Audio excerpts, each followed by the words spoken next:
Saudara, kita sama-sama mau masuki tahun 2021 lebih dekat dengan Tuhan. Amin. Bila Engkau tak besertaku, ku tak mau melangkah Tuhan. Terima kasih untuk kemurahan-Mu Tuhan. Kami mau melewati bersama dengan Engkau Tuhan.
Pimpin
lebih dari segalanya Tuhan, lebih dari emas, perak dan permata.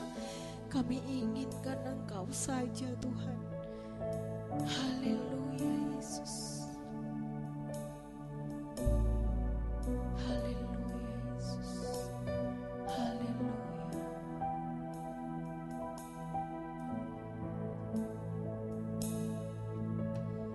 Basuh aku di dalam darah-Mu, anak domba.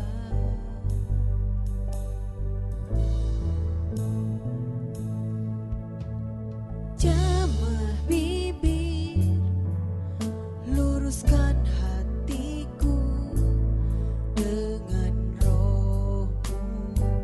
Kami rindu kemuliaan-Mu Bapa. Ku rindu kemuliaan Tuhan, lebih dari segala harta. Jadikan ku hamba setia kepadamu,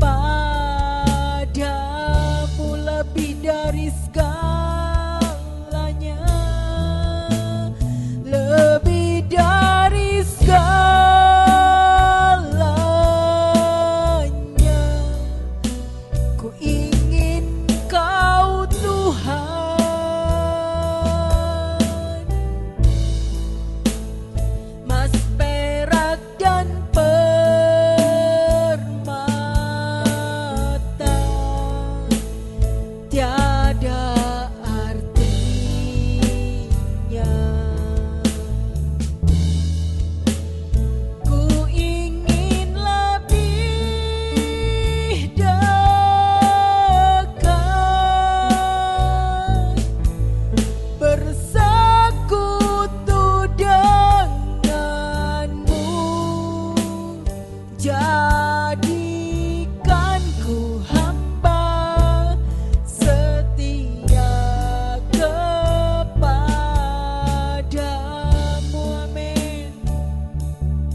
Sungguh Bapa,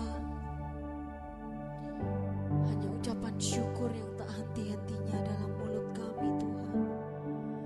Pujian, hormat, Tuhan, dan kemuliaan kami Tuhan hanya berikan kepadamu saja Bapa.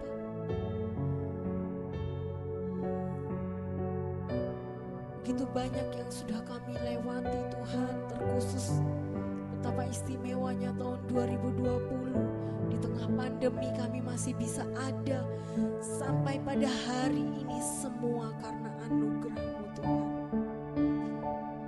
Kami juga mau Tuhan terus melewati 2021 dengan terus Tuhan melaluinya bersama dengan Engkau, meminta pemimpinan-Mu Tuhan, minta pimpinan-Mu, minta penyertaan-Mu Tuhan dalam kehidupan kami. Terima kasih Tuhan, terima kasih. Kami bersama-sama bersatu hati Tuhan. Kami mau menaikkan doa syafaat kami bagi bangsa dan negara Indonesia. Berkati bangsa kami Bapa, berkati bangsa Indonesia. Kami berdoa untuk kota Malang, kota di mana kami ada Tuhan. Kami tahu Tuhan, ada banyak kegerakan rohani yang menantikan Tuhan. Lawatan-Mu terjadi Bapa. Pilih keberadaan Tuhan muda-mudimu di tempat ini. Biarlah api mereka tetap terus menyala Tuhan. Agar Tuhan, biar belas kasih-Mu Tuhan untuk kota kami, kota Malang. Berkati kota Malang. Berkati gereja-Mu di tempat ini juga Tuhan. Kami berdoa, bergumul Tuhan untuk gereja-Mu di tempat ini. Tuhan, siap bangku-bangku yang kosong Tuhan. Di tahun 2021 ini Tuhan boleh terisi semuanya penuh sampai penuh Bapa. Terima kasih Tuhan, terima kasih Yesus. Tiada yang mustahil bagi-Mu Bapa. Juga kami Tuhan di tengah Tuhan akan menghadapi PSBB, biarlah Tuhan tetap terus Tuhan kuatkan kami Tuhan. Teguhkan iman percaya kami yang semakin kokoh Tuhan. Berjalan bersama dengan Engkau, kami pasti diberkati oleh-Mu Bapa. Tuhan, dari keberadaan Tuhan masing-masing pribadi lepas pribadi, tiap-tiap rumah tangga Tuhan, lansia Tuhan, remaja, rumah tangga jemaat-Mu di tempat ini Bapa, anak-anaknya, biarlah Tuhan balitanya juga Tuhan Kau tilik keberadaan kami. Berkati kami Bapa. Terima kasih Tuhan Yesus. Saat pada malam hari ini, pagi hari ini Bapa, kami akan Tuhan dengarkan firman-Mu. Berkati Tuhan. Berkati Tuhan. Berkati kami semua yang mendengarkan. Berkati juga yang untuk membawakan firman-Mu. Biarlah Tuhan urapan-Mu nyata di tengah-tengah kami Tuhan. Terima kasih Tuhan Yesus, terima kasih Roh Kudus. Terima kasih Tuhan. Kami siap mendengarkan firman-Mu di dalam nama Tuhan Yesus. Haleluya. Amin. Puji nama Tuhan, Bapak Ibu Saudara sekalian, kembali kita akan mendengarkan firman Tuhan. Saudara, hari ini saya akan memberi judul firman Tuhan tentang di dalam Dia. Dia yang dimaksud di sini adalah Yesus Kristus. Saudara, di dalam Yesus Kristus. Kalau saya membaca, saudara lihat ada banyak ayat-ayat di dalam Alkitab yang mengatakan di dalam Dia, di dalam Yesus. Memang semua kalau kita mau tinggal di dalam Yesus, saudara, kita mau tinggal di dalam Dia, di dalam Yesus, maka saudara akan mengalami banyak hal. Kekristenan itu harus ada tinggal di dalam Dia. Saudaraku, di dalam Dia ada hidup. Di dalam Dia kita hidup. Di dalam Dia kita tinggal. Di dalam Dia kita bergerak. Itulah kekristenan. Itulah saudara kita. Di dalam Dia kita mengalami damai sejahtera. Kita mengalami kesukaan. Di dalam Dia kita mengalami keselamatan. Di dalam Dia kita mengalami kehidupan yang kekal. Di dalam Dia kita ada di dalam rencana Bapa yang sudah diletakkan sebelum dunia diciptakan. Di dalam Dia, saudara, baik hidup maupun mati, kita tinggal di dalam Dia. Saudaraku, kita akan membaca beberapa banyak ayat yang berhubungan tentang di dalam Dia. Kisah 4 ayat 12. Dalam Kisah 4 ayat 12 dikatakan, dan keselamatan tidak ada di dalam siapapun juga selain di dalam Dia. Sebab di bawah kolong langit ini tidak ada nama lain yang diberikan kepada manusia yang olehnya kita dapat diselamatkan. Saudara, ini adalah khotbah dari Petrus. Waktu itu Petrus dan Yohanes ditangkap karena memberitakan Injil. Karena dia memberitakan tentang Yesus dan dia memberitakan kebangkitan Yesus. Lalu ia ditangkap, dibawa ke pengadilan Mahkamah Agama untuk diperiksa dengan berbagai-bagai banyak pertanyaan. Lalu mereka bertanya, dengan kuasa manakah dan dengan nama siapakah kamu bertindak? Saudara, Petrus yang sedang penuh Roh Kudus itu dia jawab dengan berani. Dengan nama Yesus orang Nazaret yang mati dan bangkit. Lalu kemudian di ayat yang ke-12 Petrus berkata bahwa keselamatan tidak ada di dalam siapapun selain di dalam Dia.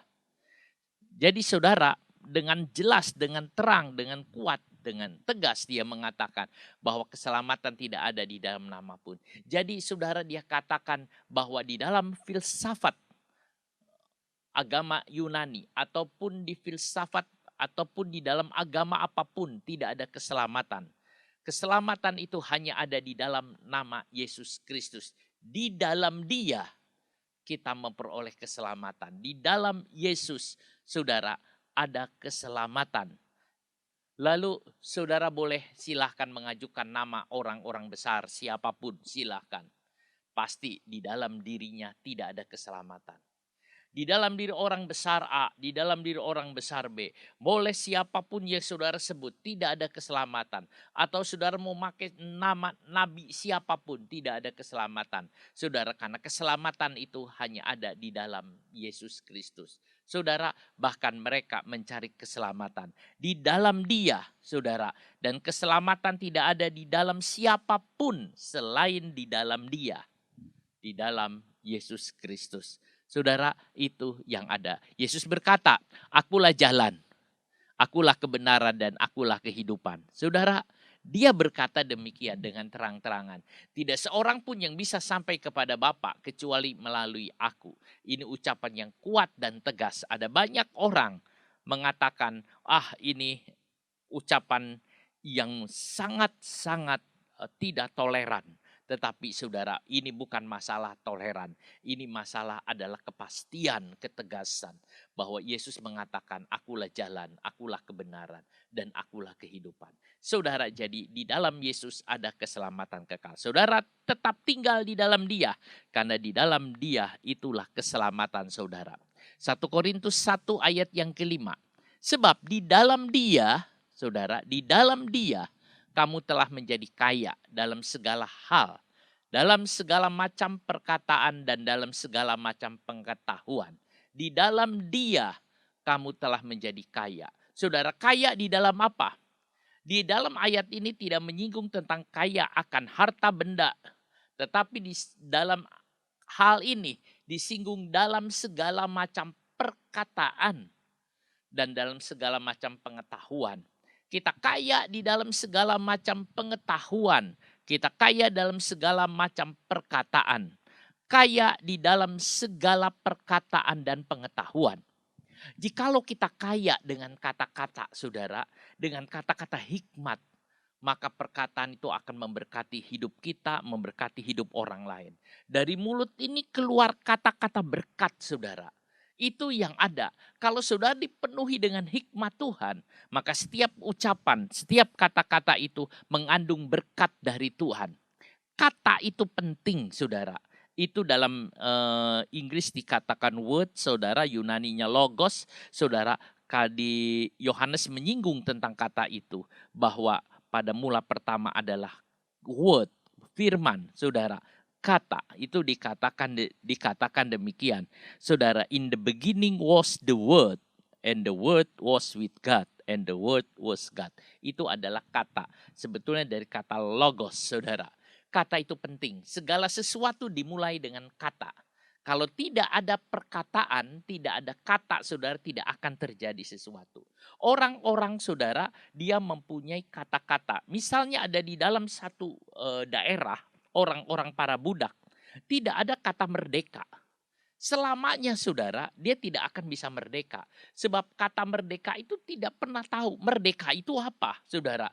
Tetapi setelah muncul kata merdeka, baru mereka itu, saudara, ada satu pengharapan. Di dalam unsur perkataan itu ada pengharapan, saudara.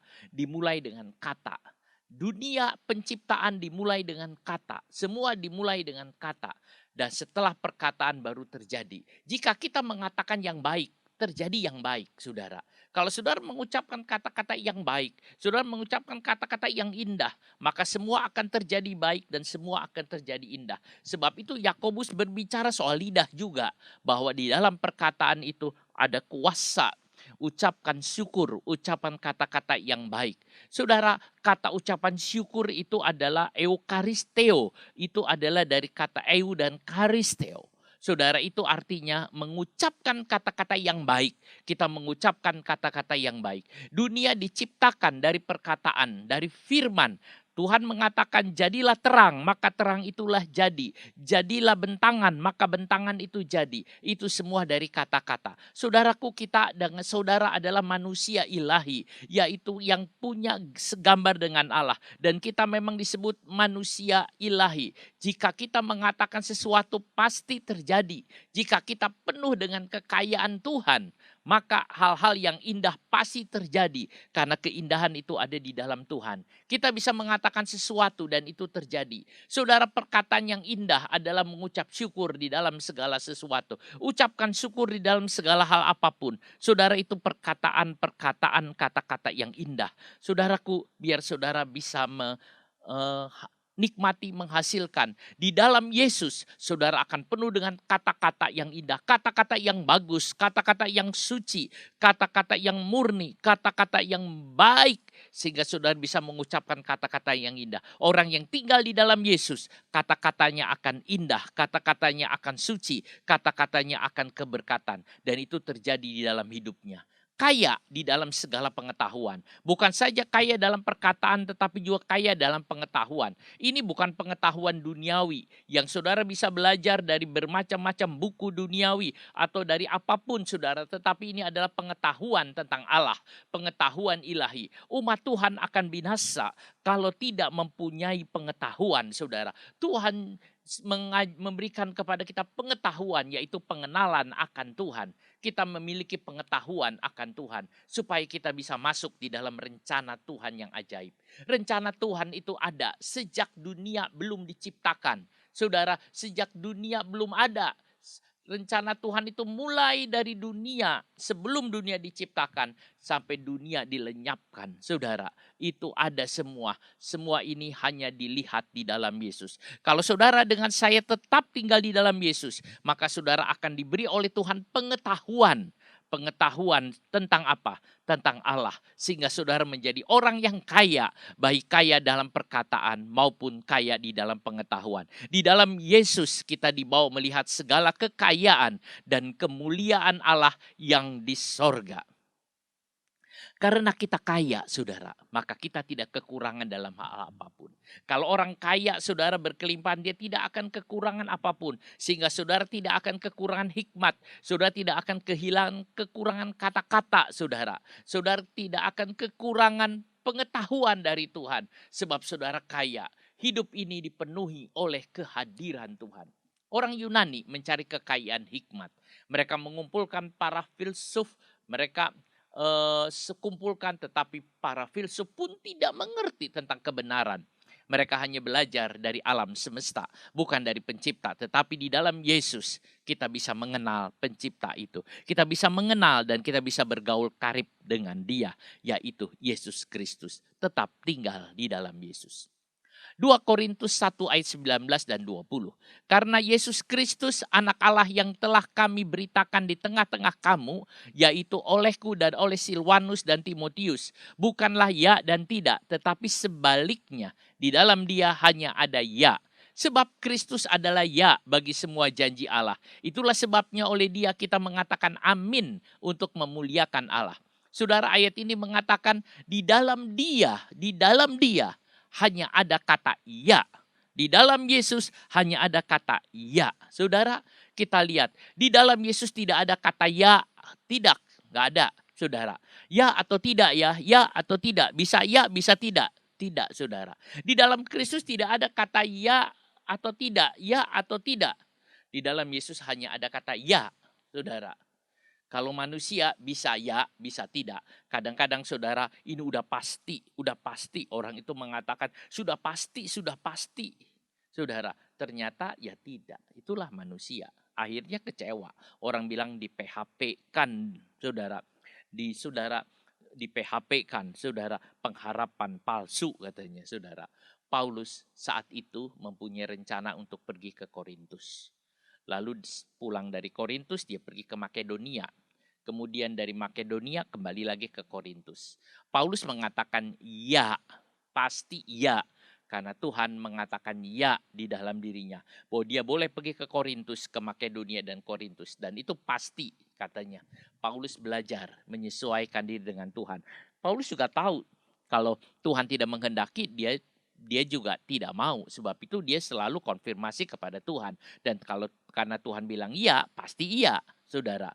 Jadi kalau Tuhan bilang iya, pasti iya. Tidak ada tidak. Itulah sebabnya apa-apa kita bertanya kepada Tuhan. Karena di dalam Tuhan itu hanya ada kata ya. Saudara punya kehendak, saudara punya keinginan, saudara punya apa-apa. Serukan kepada Tuhan di dalam doa, katakan kepada Tuhan. Setelah saudara dapat konfirmasi dari Tuhan, ya, maka saudara mengatakan ya. Lalu saudara akan bertindak. Dan itu pasti terjadi. Sebab apa? Sebab di dalam Tuhan hanya ada kata ya.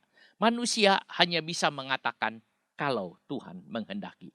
Tetapi saudara, di dalam Yesus kita bisa berkata ya, karena Yesus Kristus. Yesus adalah ya bagi semua orang. Yesus adalah ya, Yesus adalah yes bagi semua orang. Yesus adalah ya bagi semua janji Allah. Sehingga orang yang tinggal di dalamnya juga akan mengalami kata ya. Oh saudara, tidak ada kata tidak. Kalau saudara dengan saya tinggal di dalam Yesus terus menerus, maka saudara akan mengatakan ya, ku kata ya, ku kata ya, saudara. Kalau kita tinggal di dalam Yesus, maka semua janji Allah yang tertulis dalam Alkitab akan ya dalam hidup saudara. Dan saudara akan menikmati. Dari janji kehidupan kekal, janji penyertaannya, janji kemenangan, janji berkelimpahan, pasti ya. Sebab dalam Yesus hanya ada kata ya. Itu yang kita bisa melihat. Saudara, kita akan berkata amin. Waktu di dalam Tuhan itu ada kata ya, kita mengatakan amin. Amin itu artinya demikian sesungguhnya, sebenarnya begitu. Sebab janji Tuhan itu benar. Saudara lihat, di dalam Dia banyak. Kita akan lihat lagi banyak hal tentang kata di dalam Dia.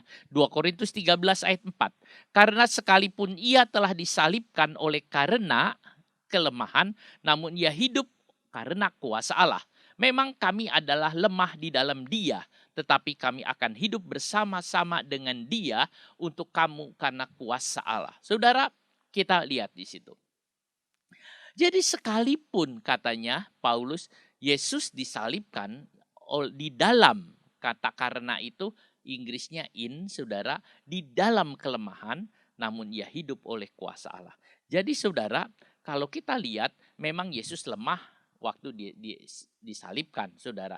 Dia dicambuk, dia mengalami kelemahan tubuh yang luar biasa, saudara. Dia mengalami segala macam sampai memikul salib pun dia sampai jatuh. Memang Yesus lemah sehingga harus disalibkan. Saudara, itu bukan karena tidak bisa melawan. Itu bukan karena Yesus tidak melawan, tidak mau melawan, melainkan karena dia taat kepada kehendak Bapa. Dia taat kepada kehendak Bapa sehingga dia membuat dirinya untuk daging lemah. Saudara, ia membiarkan dagingnya disalibkan. Ia membiarkan dagingnya dipaku. Dia membiarkan dagingnya ditombak. Dia membiarkan semua.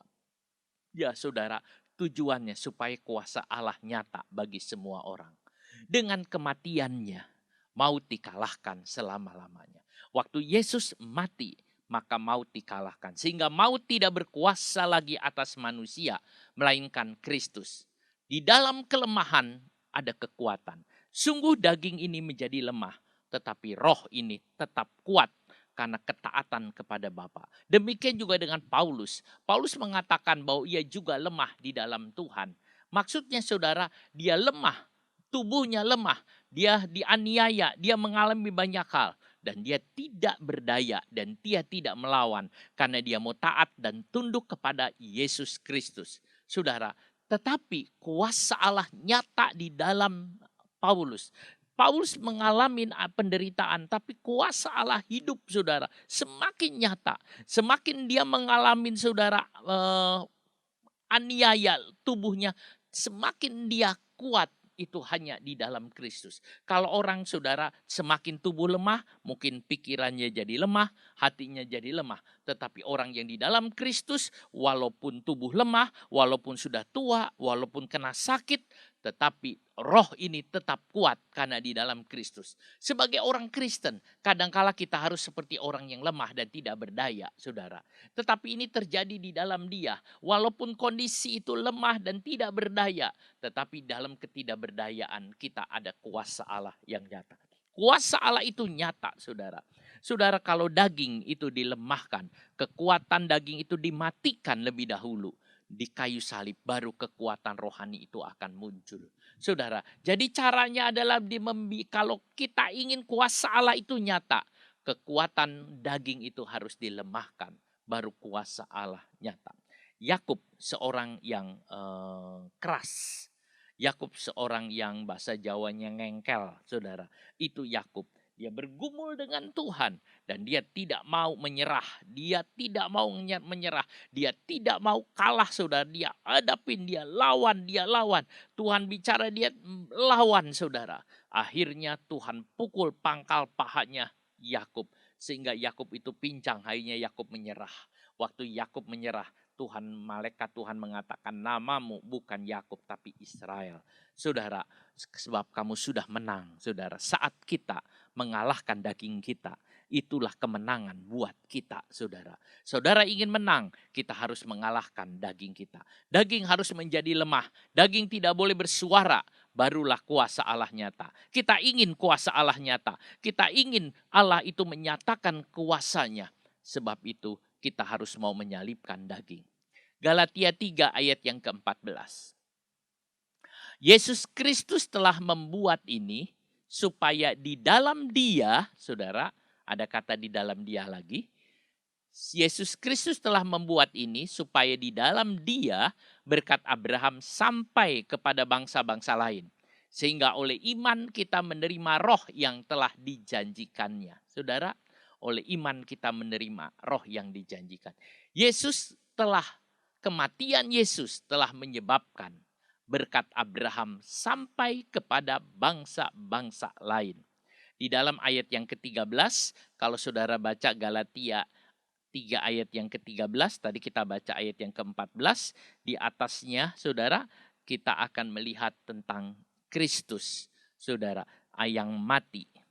3, Kristus telah menebus kita dari kutuk hukum Taurat dengan jalan menjadi kutuk karena kita. Sebab ada tertulis, terkutuklah orang yang digantung pada kayu salib.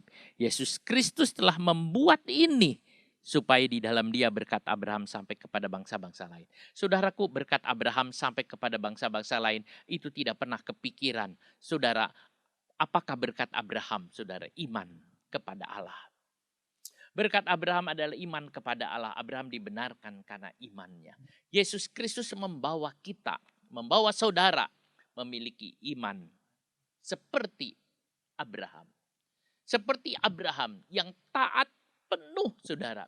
Dan iman ini disebut oleh Allah sebagai kebenaran. Abraham sehingga disebut bapa orang percaya. Semua orang percaya kepada Yesus disebut anak-anak Abraham. Nah, saudara, ada 2 ujian yang besar yang dialami oleh Abraham, saudara. Yang pertama, Kejadian 12 ayat 1-3, di mana Allah menyuruh Abraham meninggalkan rumahnya, keluarganya, negerinya, sanak saudaranya. Pergi kamu ke tempat yang aku akan tunjukkan nanti. Abraham percaya, Abraham percaya. Abraham menurut, dia ajak istrinya. Lalu kemudian juga bapaknya, kalau diajak jalan. Tapi kemudian bapaknya Terah nanti mati di Haran. Sudah dari Ur dia jalan. Dia ajak untuk pergi tinggalkan negeri Ur Kasdim. Taat kepada Tuhan. Dan apa yang disebut di sini? Surat Roma mengatakan imannya adalah kebenaran. Dia berjalan. Orang saudara kalau mau pergi dikatakan ada tujuannya. Tetapi di sini dikatakan tujuannya di tangan Tuhan. Abraham, kamu mau pergi kemana? Saya tidak tahu. Apa kata Tuhan, aku jalan. Itu adalah iman. Apa kata Tuhan, aku mau. Tuhan suruh belok kiri, aku belok kiri. Tuhan suruh belok kanan, aku belok kanan. Tuhan suruh jalan terus, aku jalan terus. Di Kejadian 22, Abraham mengalami ujian yang mungkin lebih berat daripada Kejadian 12. Saudara, Allah mengatakan kepada Abraham, ambil anakmu, Ishak. Korbankan di Bukit Moria. Abraham tidak berkata A, tidak berkata B, tidak berkata apapun. Dia ajak bujangnya, dia ajak anaknya naik ke Bukit Moria untuk mempersembahkan anaknya. Allah memperhatikan perjalanan Abraham. Perjalanan Abraham memakan waktu yang lama. Allah lihat Abraham itu berjalan naik ke atas Bukit Moria. Allah lihat apa yang dikerjakan oleh Abraham. Abraham mengumpulkan kayu. Abraham membuat mezbah. Abraham mengikat anaknya Ishak. Dan Abraham meletakkan anaknya Ishak di atas korban. Allah lihat Abraham. Saat melihat ketaatan itu, hati Allah melihat ketaatannya itu. Dan dia sangat-sangat respect, terharu. Ketaatan Abraham. Sehingga Allah mengatakan, Abraham, aku tahu. Ketaatan kamu, aku tahu. Dan setelah itu Allah menyediakan domba untuk menggantikan anaknya. Jangan bunuh anakmu, kata Tuhan. Lalu kemudian Tuhan mengatakan, aku bersumpah. Aku bersumpah demi diriku sendiri. Keturunanmu akan menjadi berkat bagi bangsa-bangsa. Saudara, itu yang kita lihat. Ketaatan yang luar biasa. Sampai Allah mengatakan, aku bersumpah demi diriku sendiri. Demikianlah firman Tuhan, karena engkau telah berbuat demikian. Dan engkau tidak segan-segan untuk menyerahkan anakmu yang tunggal kepadaku. Maka aku akan memberkati engkau berlimpah-limpah. Dan membuat keturunanmu sangat banyak, seperti bintang di langit. Dan seperti pasir di tepi laut. Dan keturunanmu itu akan menduduki kota-kota musuh. Saudara, lihat. Itu semua berkat Abraham hanya untuk keturunannya. Siapa keturunan Abraham? Ishak. Ishak keturunan Abraham. Saudara, keturunan Abraham yang dimaksud ini Ishak. Tidak menyinggung Ismail. Tidak menyinggung anak-anak dari keturah. Tapi hanya Ishak. Sebab itu yang dikorbankan Ishak. Ini penting, saudara. Jadi hanya melalui Ishak. Lalu kemudian dari Ishak, saudara, ke siapa? Tidak ke Esau. Ke Yakub. Setelah Yakub baru ke-12 suku Israel. Jadi kalau mau lihat keturunannya adalah Ishak, Yakub, Israel. Saudara. Jadi Israel itulah keturunannya. Sehingga berkat Allah yang dijanjikan kepada Abraham itu hanya dinikmati oleh Israel. Dan benar saudara, Israel tinggal di negeri Kanaan yang subur. Israel tinggal di negeri sana di mana Allah memberikan kitab suci. Di mana Allah memberikan firman-Nya. Di mana Allah memberikan nabi-nabinya. Dan bahkan terakhir Allah memberikan Yesus Kristus sebagai orang dari keturunan atau bangsa Israel. Saudara lihat, luar biasa bukan? Allah memberikan itu semua.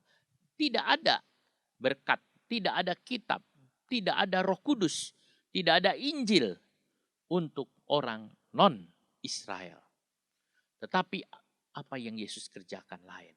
Perbuatan Abraham untuk menaati Tuhan sampai menyerahkan anaknya, gambaran bagaimana Allah akan menyerahkan anaknya untuk mati di kayu salib.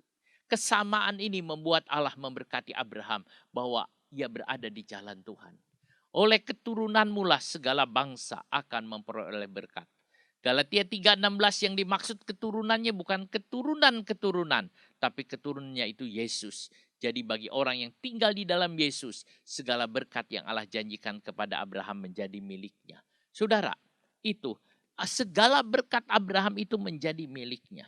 Di dalam Yesus, saudaraku yang bukan orang Israel, saya bukan orang Israel, saudara bukan orang Israel. Di dalam Yesus yang bukan orang Israel bisa menikmati berkat Abraham, yaitu kita mendapat firman Allah lengkap. Kita mendapat Roh Kudus yang dijanjikan. Kita mendapat banyak yang indah-indah, saudara. Bukankah kita seharusnya lebih bersyukur daripada orang Israel? Orang Israel bersyukur, kita harus lebih bersyukur. Sebab kita juga diakui sebagai anak.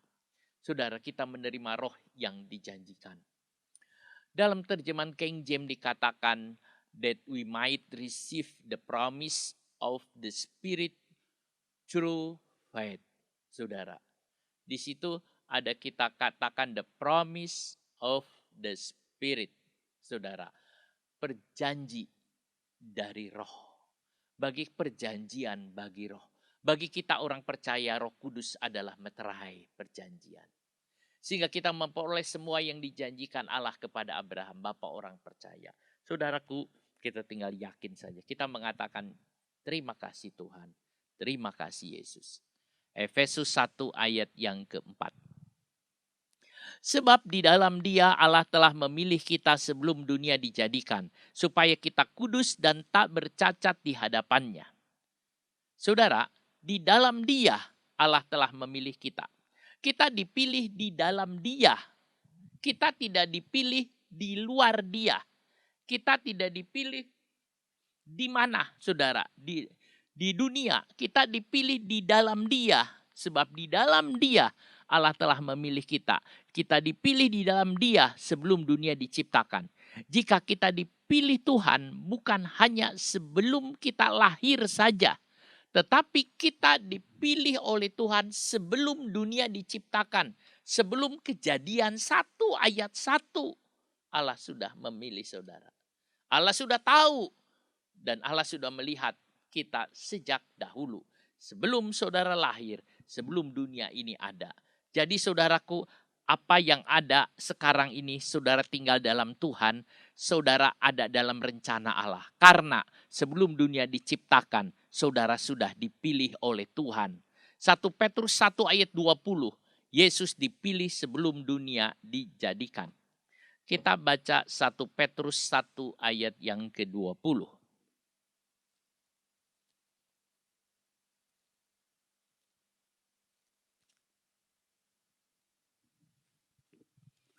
Ia telah dipilih sebelum dunia dijadikan, tetapi karena kamu menyatakan dirinya pada akhir zaman. Tetapi karena kamu baru menyatakan dirinya pada akhir zaman. Saudaraku, Yesus dipilih sebelum dunia diciptakan untuk menjadi penebus dosa. Dia adalah penebus dosa. Karena Allah telah melihat bahwa manusia akan jatuh dalam dosa dan membutuhkan penebus. Jadi sebelum dunia diciptakan, Allah sudah pilih Yesus Kristus untuk menebus dosa manusia. Jadi rencana Allah itu kekal. Allah itu punya rencana sudah jauh-jauh, dia udah tahu. Suatu kali aku akan menciptakan manusia, lalu manusia jatuh di dalam dosa. Aku sediakan penebus, lalu penebus itu akan ada dan genap waktunya nanti dia lahir, yaitu Allah menjelma menjadi manusia. Itu rencana yang ada di hati Bapa dan dinyatakan pada saat kini. Jika saudara percaya kepada Yesus, maka saudara dengan saya masuk di dalam rencana penebusan Bapa, yaitu di dalam Yesus. Sebelum dunia diciptakan. Saudara, itu adalah rencana yang kekal. Betul kita lahir pada zaman ini. Tetapi saudara, rencana Allah itu ada untuk saudara di zaman ini. Dan Tuhan ingin saudara dengan saya itu kuat di dalam Tuhan. Untuk bisa apa? Membawa Injil di akhir zaman. Menjelang kedatangan Yesus yang kedua. Kita harus kuat dan sangat kuat. Roh kita harus kuat dan kita harus jadi pemenang. Jadi apapun yang selanjutnya Allah kerjakan, itu saudara semua mengena kepada kita. Berkenaan dengan kita saudara. Karena kita ada di dalam rencananya. Jadi bagi semua orang percaya, hidupnya ada di dalam rencana Allah. Saudara ada dalam rencana Allah. Saudara kerja ada dalam rencana Allah. Saudara di Kota Malang ada dalam rencana Allah. Saudara ibadah bersama kita ada dalam rencana Allah. Dimanapun saudara ada dalam rencana Allah. Apa yang Allah rencanakan bagi Kristus, itu juga ada di dalam diri kita. Rencana Allah yang mulia. Sebab itu tetap tinggallah di dalam Dia. Supaya rencana Allah itu tergenapi. Rencana Allah menjadikan kita kudus dan tidak bercacat celah. Sempurna seperti Kristus. Itu yang Tuhan sedang buat. Tuhan sedang membuat saudara. Tuhan sedang membuat saya. Tuhan sedang mengolah kita.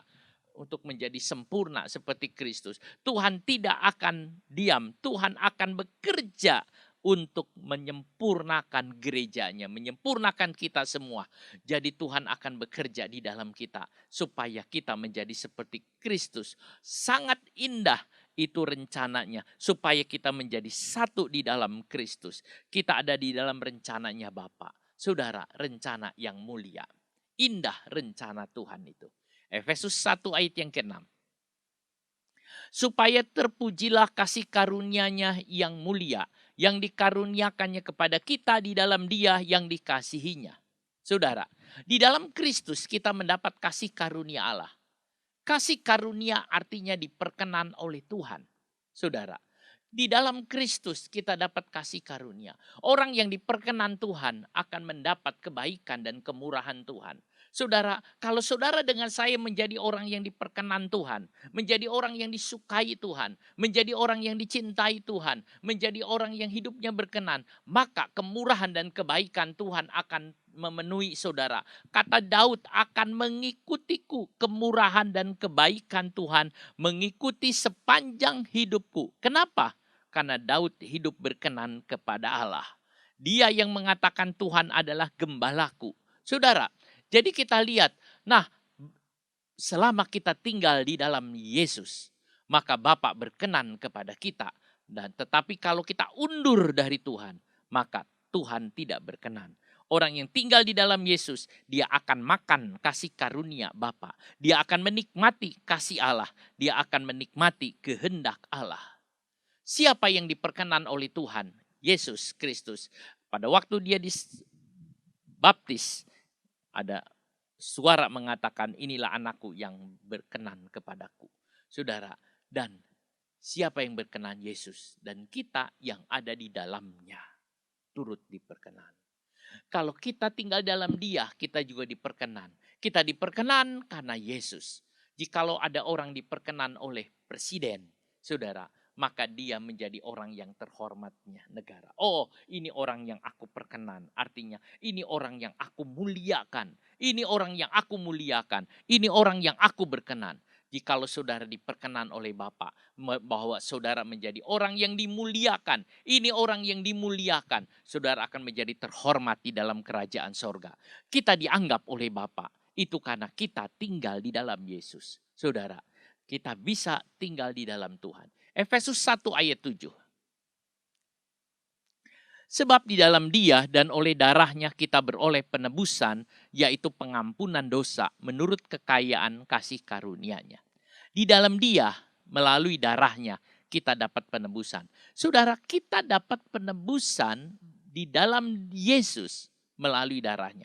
Orang yang di luar Yesus tidak akan dapat penebusan, saudara. Mereka akan hidup dalam dosa dan tidak ada pengampunan sama sekali. Pengampunan dosa hanya ada di dalam Yesus. Semua orang di luar Kristus tidak akan dapat pengampunan dosa. Bagaimana kalau dia meminta ampun dosa kepada Tuhan? Di luar Kristus tidak ada pengampunan dosa. Karena hanya kepada Yesus Bapa telah menaruh. Yesus adalah pengantara antara Allah dan manusia. Tanpa pengantara tidak ada artinya. Jadi saudara, orang-orang yang di dalam Yesus itulah yang akan mendapat pengampunan dosa. Dia adalah penebus dosa. Saudaraku, itu yang ada. Kita orang berdosa, kita butuh pengampunan.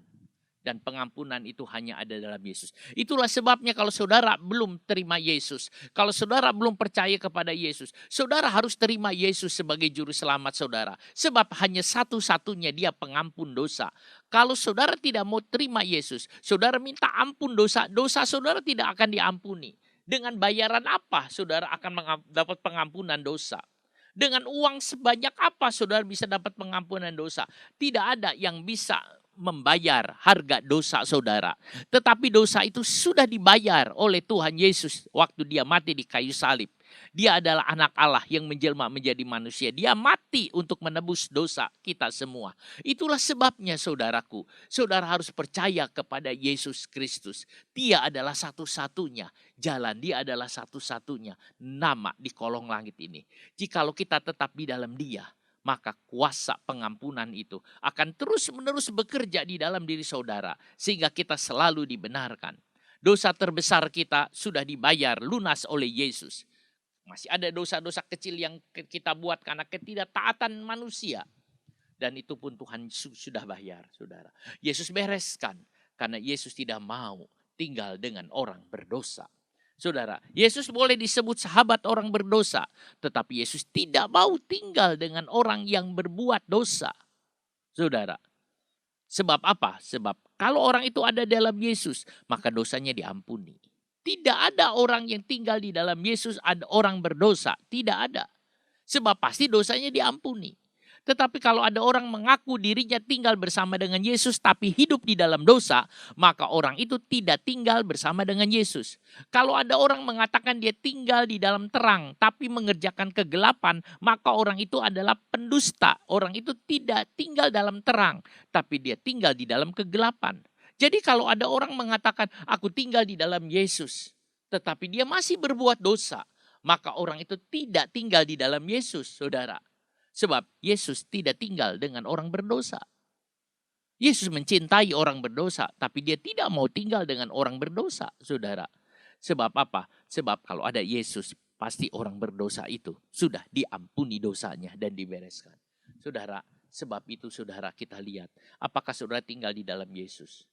Orang tinggal di dalam Yesus tidak akan dan tidak mau berbuat dosa. Efesus 1 ayat yang ke-13. Di dalam dia kamu juga, karena kamu telah mendengar firman kebenaran, yaitu Injil keselamatanmu. Di dalam dia kamu juga, ketika kamu percaya, dimeteraikan dengan Roh Kudus yang dijanjikannya itu. Di dalam dia kita dimeteraikan. Di dalam dia kita dimeteraikan, diakui sebagai milik Allah oleh Roh Kudus. Saudara, dimeteraikan itu artinya kita diakui sebagai milik Allah. Roh Kudus adalah tanda bahwa kita milik Allah. Dan itu ada di dalam dia. Kalau kita ada di dalam Yesus, maka saudara menjadi milik Allah. Saudara menjadi kepunyaan dia. Saudara menjadi kepunyaannya Allah. Menjadi miliknya saudara. Dan saudara akan menjadi orang kesayangan Allah. Jikalau kita menjadi milik Allah, maka kita adalah benda berharga bagi Allah. Roh Kudus yang ada di dalam kita itulah yang membuat kita menjadi miliknya. Kalau kita ada Roh Kudus di dalam diri kita, kalau saudara ada Roh Kudus dan saudara rasa ada Roh Kudus, maka saudara adalah milik Allah. Kalau milik Allah, dia akan tinggal bersama dengan Allah. Roh Kudus mau tinggal di dalam saudara dan saudara tinggal di dalam Kristus. Jadi oleh Kristus kita dijadikan milik Allah. Sebab itu tinggal saudara, maka saudara akan ada cap meterai, yaitu milik Allah. Saudara, kalau milik Allah apapun, saudara, dimanapun ada tetap milik Allah. Efesus 2 ayat 21 dan 22. Di dalam dia tumbuh seluruh bangunan rapi tersusun, menjadi bait Allah yang kudus di dalam Tuhan. Di dalam dia kamu juga turut dibangunkan menjadi tempat kediaman Allah di dalam roh. Rencana Allah digambarkan saudara seperti bangunan yang kudus. Allah mulai seperti bangunan kudus di mana semua orang percaya turut ambil bagian dalam bangunan itu. Jadi saudara, Tuhan merencanakan perencanaan itu seperti satu bangunan. Seperti bait Allah, seperti rumah Allah. Dan semua orang percaya turut ambil bagian di sana. Ketika Salomo membangun bait Allah, bangunan itu terbuat dari batu-batu, saudara. Ada batu yang besar, besar sekali, saudara. Ada batu yang kecil. Ada batu yang sangat besar.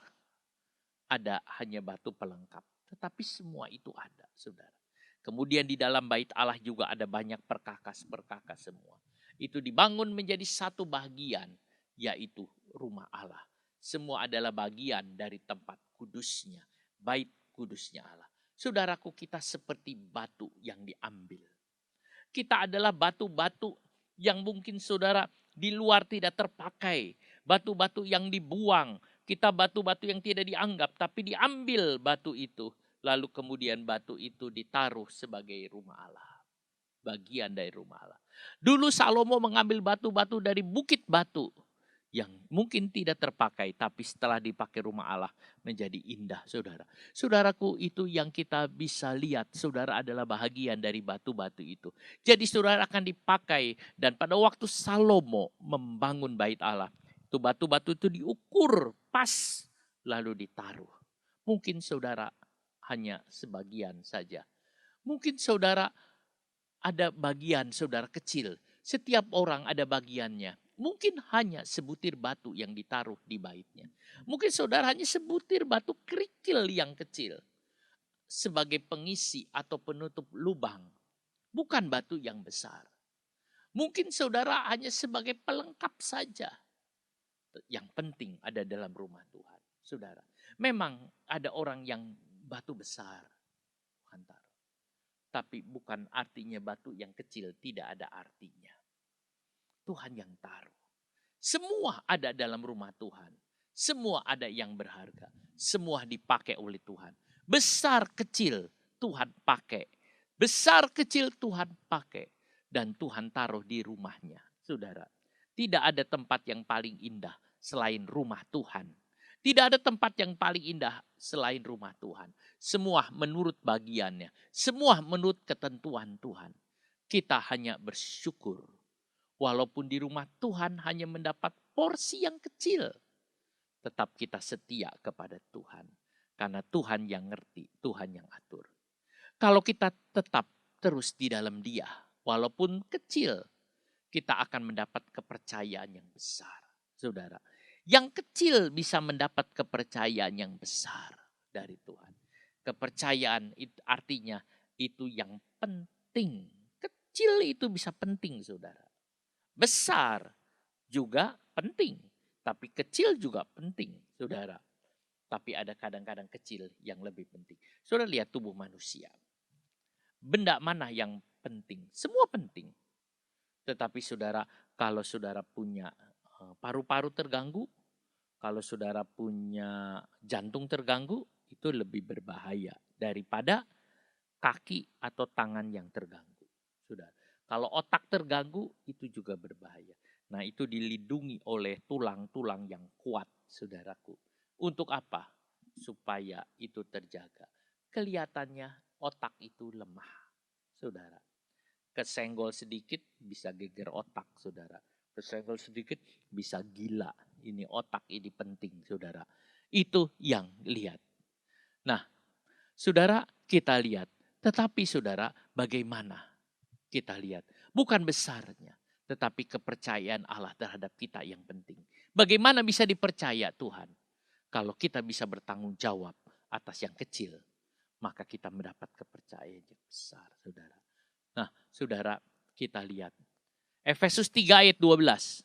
Di dalam Dia kita beroleh keberanian dan jalan masuk kepada Allah dengan penuh kepercayaan oleh iman kita kepadanya. Di dalam Dia kita beroleh keberanian. Saudara berani masuk? Dari bagaimana saudara bisa berani? Saudara bisa berani masuk ke tempat-tempat yang besar, mungkin ke istana. Saudara berani masuk, apalagi datang kepada Tuhan. Zaman dulu saudara, perjanjian lama tidak berani. Orang Israel tidak berani menghadap Tuhan. Dia mengatakan, engkau saja Musa yang datang menghadap Tuhan. Tidak berani. Kenapa? Karena Allah itu besar, karena itu hebat, karena Allah itu berkuasa, karena Allah itu luar biasa, saudara. Karena Allah itu kudus. Orang yang berani datang mati. Tidak ada yang berani datang kepada Tuhan. Waktu Gideon, saudara, ketemu malaikat Tuhan, dia takut. Waduh, jangan-jangan aku mati. Tidak ada keberanian. Tetapi di dalam Yesus kita berani. Kita memiliki keberanian melangkah ke hadapan Tuhan. Bahkan kita berani datang, Bapa di sorga. Bahkan kita bisa mengangkat tangan kita untuk memuji Tuhan. Bahkan kita bisa menyembah Dia. Bahkan kita bisa melakukan sesuatu di dalam Dia. Di dalam Yesus kita memiliki keberanian melangkah dan memiliki akses kepada Allah. Berani, kita memiliki akses jalan masuk, saudara. Memiliki akses ke orang penting tidak mudah. Tetapi kita memiliki akses kepada Allah dengan berani. Saudara, kenapa kita berani? Bukan karena kita gagah, tetapi kita berani karena kita di dalam Yesus. Luar biasa, saudara, di dalam Yesus. Siapakah orang yang memiliki akses? Biasanya keluarga. Itu dengan lebih mudah. Kita adalah keluarga Allah. Dan Allah izinkan saudara datang kepada Tuhan kapanpun. Kita mendapat akses karena kita anak Allah yang sudah ditebus. Sebab Kristus, tanpa Kristus tidak mungkin. Apa buktinya kita memiliki akses? Doa-doa kita dijawab oleh Tuhan. Filipi 4 ayat 13. Segala perkara dapat kutanggung di dalam Dia yang memberi kekuatan kepadaku. Di dalam Yesus kita mampu menanggung beban berat apapun yang ditimpakan dunia kepada kita. Mengapa? Sebab dunia dan kekuasaannya sudah dikalahkan. Saudara, segala perkara dapat kutanggung. Apakah saudara dapat menanggung segala perkara? Pasti saudara mengatakan enggak. Bagaimana mungkin segala perkara dapat ditanggung? Perkara ini tidak. Ada banyak perkara saudara. Tetapi Tuhan mengatakan dapat kutanggung. Paulus berkata segala perkara dapat kutanggung di dalam Dia. Kita bisa menanggung segala perkara tapi di dalam Dia. Sebab Tuhan yang memberi kekuatan. Ada perkara yang sulit ditanganin, ada perkara yang berat, tetapi di dalam Dia kita bisa. Saudara, mengapa di dalam Tuhan kita bisa menanggung? Sebab dunia sudah dikalahkan. Iblis kekuatannya sudah dikalahkan. Jadi kita bisa menanggung semua perkara apapun. Seberat apapun saudara hidup ini, saudara bisa menanggungnya. Seberat apapun hidup di tengah pandemi COVID-19 ini, saudara bisa menanggungnya. Seberat apapun ekonomi yang ada, saudara sanggup menanggungnya. Sebab Tuhan yang memberi kekuatan kepada saudara. Karena Tuhan memberi kekuatan kepada kita, kita bisa menanggungnya. Kolose 2 ayat 6. Kamu telah menerima Kristus Yesus, Tuhan kita. Karena itu hendaklah hidupmu tetap di dalam Dia. Kalau sudah menerima Yesus, hendaklah tetap tinggal di dalam Dia. Jangan undur. Tuhan tidak berkenan. 1 Yohanes 2 ayat 6. Barang siapa mengatakan bahwa ia ada di dalam Dia, ia wajib hidup seperti Kristus tetap hidup. Tetaplah tinggal di dalam Dia. 1 Yohanes 1:5. Dan inilah berita yang telah kami dengar dari Dia dan yang kami sampaikan kepada kamu. Allah adalah terang dan di dalam Dia sama sekali tidak ada kegelapan. Di dalam Yesus tidak ada kegelapan sama sekali. Jadi setiap orang yang pikirannya gelap, hidupnya gelap, datang kepada Yesus. Maka ia akan mendapat terang. Jangan putus asa, jangan bunuh diri. Jangan kecewa. Masih ada Yesus. Ada lukisan saudara di satu museum. Lukisan itu adalah papan catur.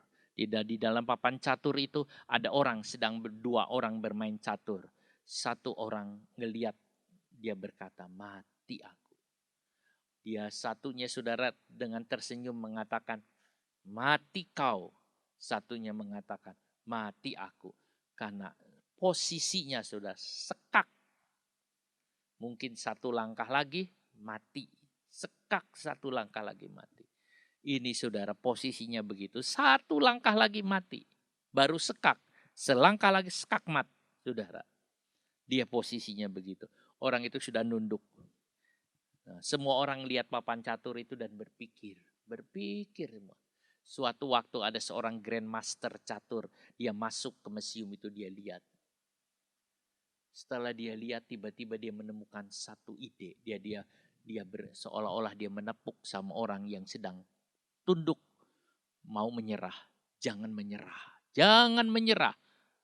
Ada jalan. Kau bisa jalan ini. Kau bisa jalan ini.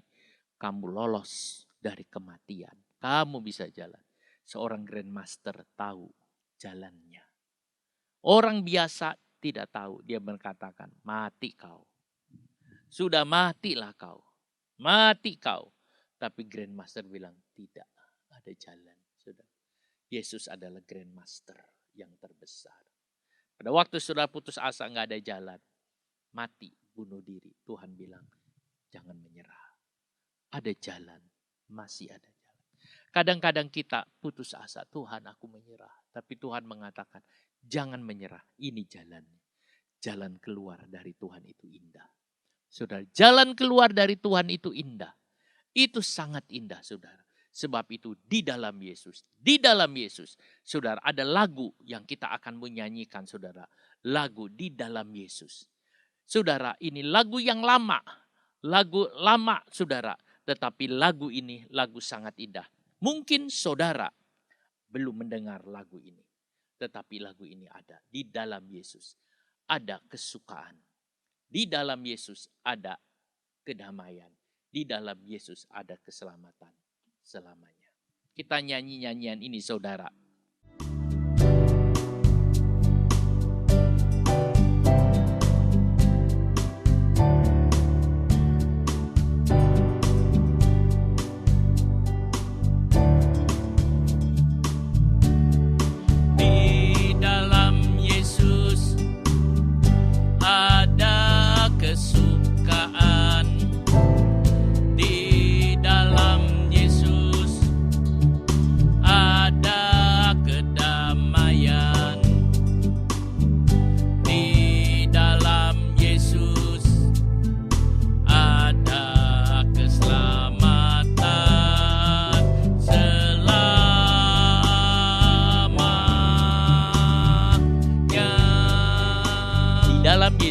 Ada berkat Abraham.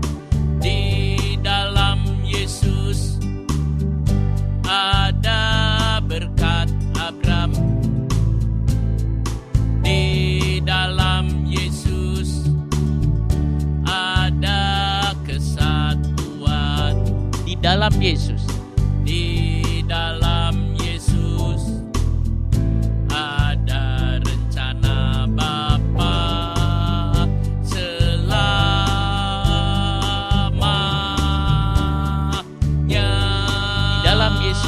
Ada kepastian. Di dalam Yesus, saudara, ada kepastian. Ada kepastian. Di dalam Yesus ada kelimpahan. Di dalam Yesus ada kelimpahan. Di dalam Yesus ada kuasa Allah.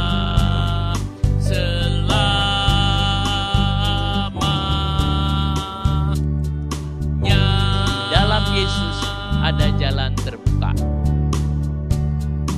Di dalam Yesus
Saudara, kita akan berdoa.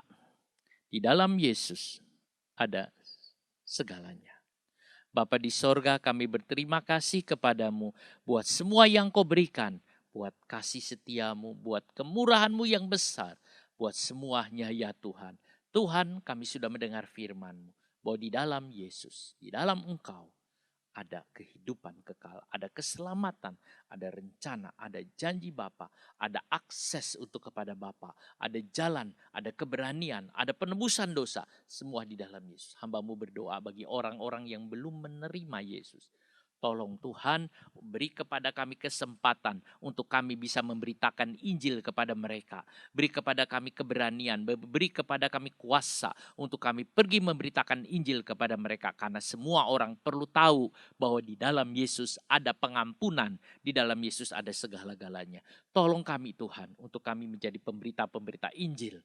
Bapa di sorga, terima kasih untuk firman-Mu hari ini. Tanamkan di dalam hati kami, dalam hidup kami. Tuhan Yesus, terima kasih. Kami berdoa Tuhan buat semua umat-Mu. Tolong Tuhan umat-Mu ini. Dalam menghadapi pandemi corona yang terjadi. Kau tolong ya Bapa. Di dalam Engkau ada semua kekuatan dan kemenangan. Sebab itu Tuhan Yesus, teguhkan dan kuatkan anak-anak-Mu. Biar hidup kami berkemenangan di dalam Engkau. Berkati semua yang ada. Bapa di sorga, kami rindu Engkau, kami perlu Engkau. Terpujilah akan nama-Mu Tuhan. Terpujilah akan nama-Mu Yesus. Terpujilah akan nama-Mu Tuhan. Terima kasih Roh Kudus, terima kasih. Haleluya, haleluya, haleluya, haleluya, haleluya. Haleluya, haleluya. Tuhan, kami berdoa buat pemerintah kami. Kau tolong pemerintah kami dalam mengatasi pandemi ini. Dan juga dalam menghadapi persoalan-persoalan yang lain. Yang berhubungan dengan ekonomi, politik, agama, dan lain-lain.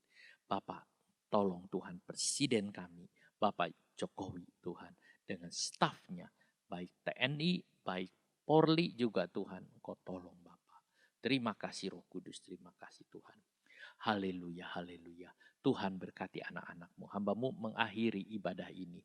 Oh haleluya, di dalam nama-Mu Tuhan Yesus. Saudaraku yang kekasih, di dalam nama Tuhan Yesus Kristus, terimalah berkat, kasih karunia dari Tuhan Yesus Kristus. Kasih dari Allah Bapa dan persekutuan Roh Kudus menyertai saudara sekalian selama-lamanya sampai Yesus datang kedua. Di dalam nama Tuhan Yesus Kristus. Amin. Menang besar di pihak kita. Menang besar di pihakku. Menang besar di pihakku. Tuhan peranggantiku, ku berdiam juga. Menang besar di pihakku. Menang besar di pihakku. Menang besar di pihakku. Tuhan peranggantiku, ku berdiam juga. Menang besar di pihakku. Menang besar di pihakku. Saudara, menang selamat besar hari di Minggu. pihakku. Tuhan menyertai saudara. Amin.